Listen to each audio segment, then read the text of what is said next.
I'm Brandi Chalker, I'm Brianna Burns, and we're the owners of Urban Bazaar, which is a handcrafted gift shop featuring fair trade and locally handmade gift items like jewelry, accessories, art pieces, home decor, gift items. And we are located in the inner Sunset of San Francisco, 1371 9th Avenue, in between Irving and Judah.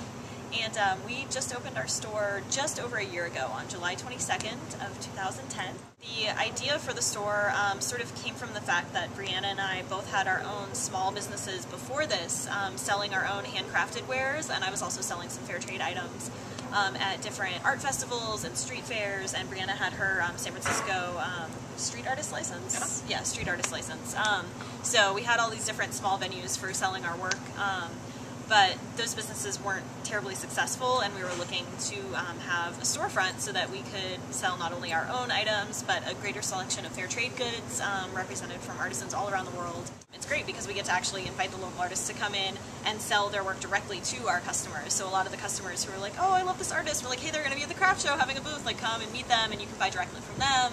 And so we give people a lot of opportunities to sort of grow their own businesses as well. Like I've seen a lot of growth in some of the people that we work with over the last year. People who've been with us from day one are now like well known in San Francisco, and when we started working with them they weren't. And that's not necessarily just because of us, but our store has been sort of one venue where they've been getting their name out there, and it's cool to hear customers come in and be like, oh, that's Dave Marcolier's work over there, and that didn't used to happen when we first opened. And so it's sort of neat to see like all of these other small businesses growing, and we're like one little part in that chain of that happening. Brandi found out about Working Solutions on the internet, and we had a meeting with Agnes. That was the first step.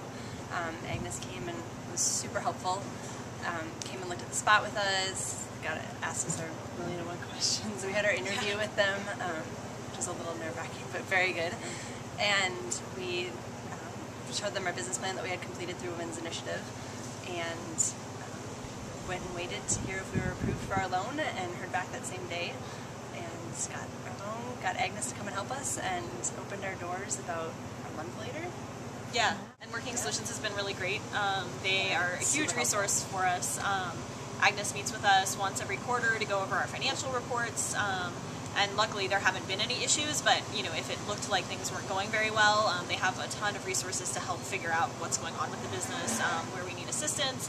They've given us access to legal counsel, basically, yeah, bookkeeping help. Anytime that we've had any sort of question that we don't know how to answer or issue that we need resolved, I just send Agnes an email and she gets back to me right away. And also, I think just because of our background of working with so many local artists and working with organizations like Working Solutions and Women's Initiative that are all about helping out business owners, like we sort of have that sense too. So when people come to us and they're like, oh, I want to open up a store, I'm like, okay, I'm happy to share advice with you instead of guarding my secrets, you know, or something. It's sort of more of an idea of like, all right, cool, like let me give you whatever advice I can. I think we received that too when we were doing our business plan, because we went and talked to Bakshish and Noel, and you know, the people that we interviewed in terms of questions that we had were super helpful and more than willing to answer our questions and help us figure out where what direction we want to go. It was mostly fair trade store owners. But they were just totally open, like, hey, here's how much money we made last year, and here's the breakdown of where our income went, and, you know, here's all of our expenses, here's a list of our best sellers, here's our vendors, like, buy from them, you know, and because it's fair trade and they're wanting to make more money for the artisans that they work with, it's sort of this very open, sharing community of people, so it's cool to be part of that.